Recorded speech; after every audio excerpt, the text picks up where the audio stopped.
Imagine you receive this, like, deeply moving, beautifully written apology letter from a close friend. Oh, wow. Okay. Yeah, and you read it and you actually feel a lump in your throat. You feel this genuine sense of connection. Right. You're really moved by it. Exactly. But now, imagine finding out a few days later that an AI generated the emotion, the phrasing, the whole structure of that letter. Oh, yikes. Right. Just because your friend typed, write a heartfelt apology for missing dinner into a prompt box. That completely changes everything. It really does. Does the apology still mean anything?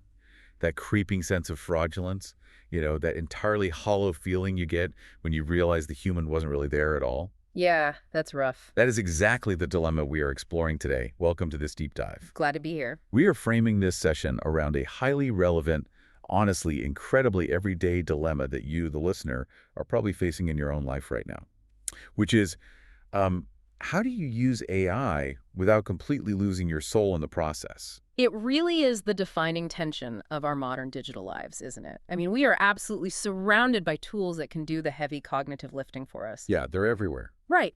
But the friction comes from trying to figure out what that means for our own identity.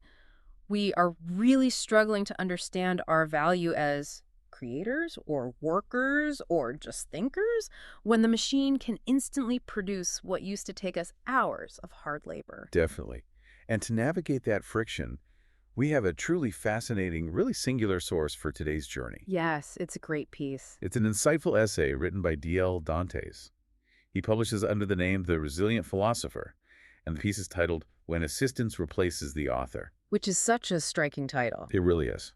And our mission for this deep dive is to explore the profound ethical distinction Dantes draws between using AI as a tool for genuine assistance versus completely surrendering your authorship to a machine. Okay, let's unpack this, because I am incredibly enthusiastic about how Dantes approaches this whole thing. Usually, the conversation out there is just generalized panic. Oh, absolutely. Total panic. We panic that AI exists, or we panic about the sheer volume of content it can churn out in like 5 seconds.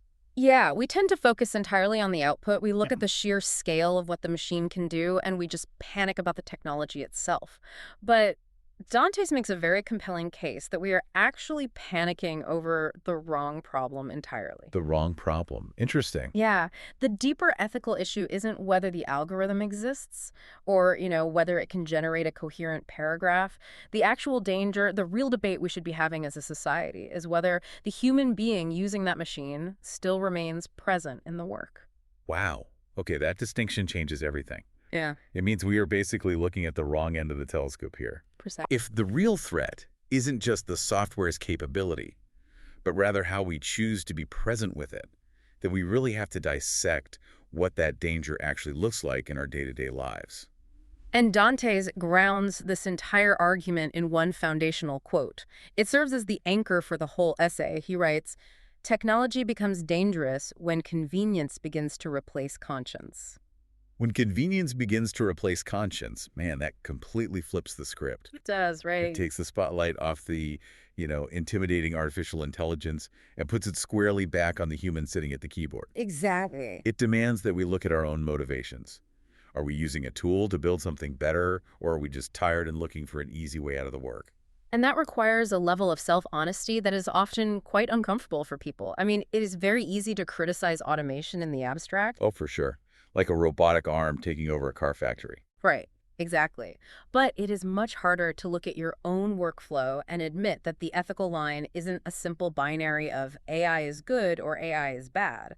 So to help us navigate this, Dantes paints a stark contrast between two distinct approaches. He talks about the disciplined use of AI and the lazy use of AI. Okay, let's make that concrete for the listener. My reading of disciplined use in the text is that you never surrender the architectural planning of the piece. Yes. It's kind of like the difference between using a GPS to navigate a route you personally planned because you know your exact destination, Right. versus falling asleep in the backseat of a self-driving car, waking up wherever it takes you, and then claiming to everyone that you drove there. That is a brilliant way to put it. Right. The disciplined driver uses the tool to maintain focus on the road.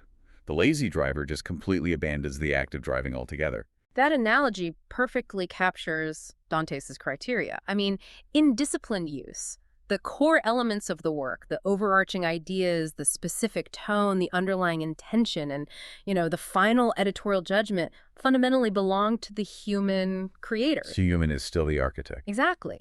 The machine might be executing the mechanics, maybe organizing the data or fixing the syntax, but the soul of the piece is undeniably yours. Yeah.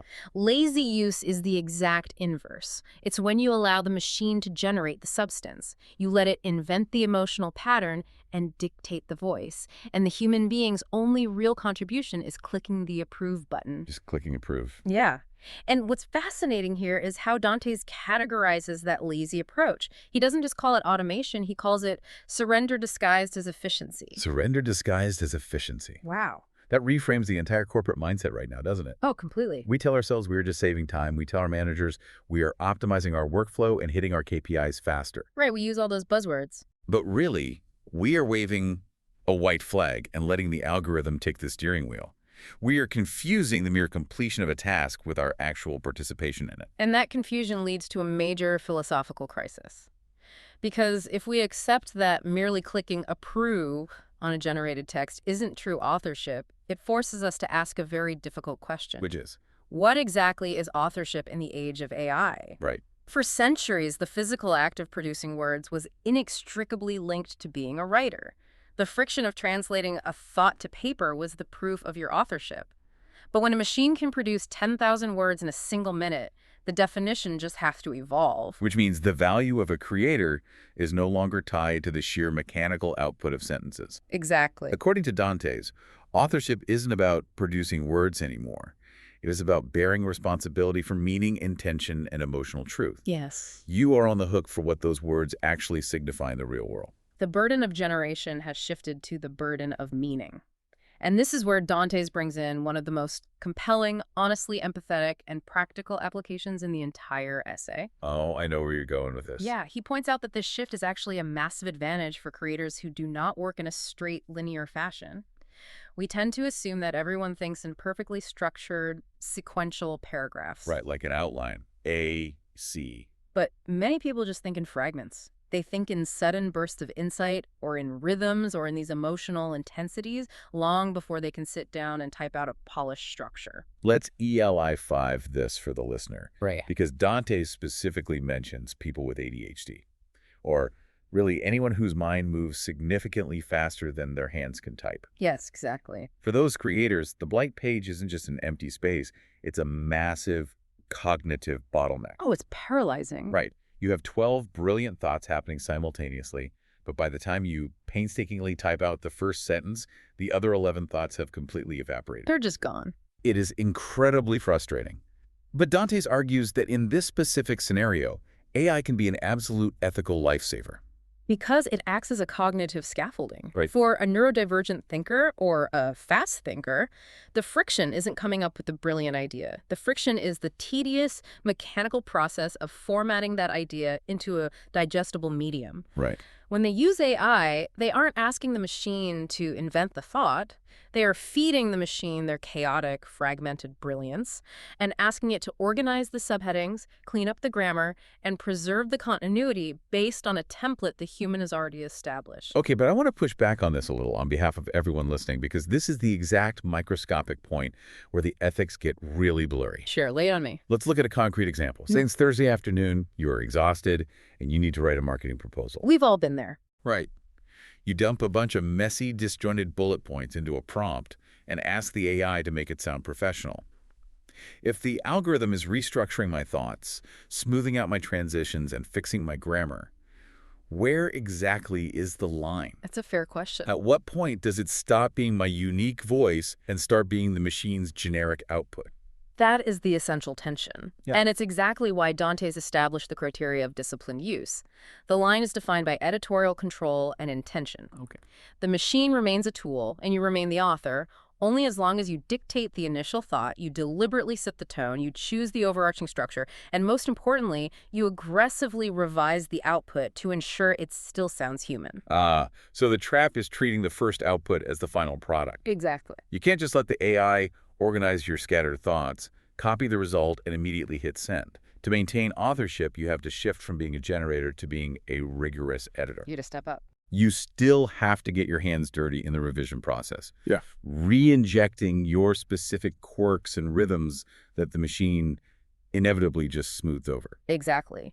You are using the AI to bypass the paralysis of the blank page, but you are still applying the final critical judgment.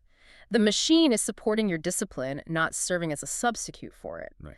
And when we understand that dynamic, that AI can successfully reduce friction without stealing the soul of the work, it forces a profound shift in how we view the future of our daily labor. It definitely shifts the narrative away from the doom and gloom scenario where we Yeah. are all just replaced by software.